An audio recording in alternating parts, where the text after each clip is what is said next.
হাতের গুনাহ থেকে আমরা বেঁচে যাই, জেনার গুনাহ থেকে আমরা বেঁচে যাই, সমস্ত ব্যভিচার থেকে বেঁচে যায় যুবক ভাই। এখন তোমার বয়স যদি 20 বছর হয় বিয়ে করে নিও, যদি 21 হয় করে নিও, বাট মানুষটা সঠিক হওয়া লাগবে। বিয়ের জন্য পারফেক্ট বয়স হচ্ছে তখন যখন জীবনের সঠিক মানুষ তুমি পাবা। কথা আমার সাথে বলতে হবে, কথা ঠিক আছে কিনা বলো। বিয়ের জন্য পারফেক্ট বয়স যে 20 তা নয়, বিয়ের জন্য পারফেক্ট বয়স যে 21 তা নয়, বিয়ের জন্য পারফেক্ট বয়স যে 22, ইটস নট লাইক দ্যাট।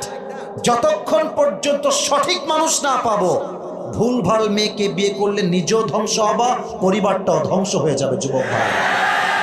বিয়ের জন্য পারফেক্ট এজ হচ্ছে নিজের মনের মতো একজন মানুষ খুঁজে পাওয়া। আর নিজের মনের মতো মানুষ তখনই পাওয়া যায় যখন মেয়েটা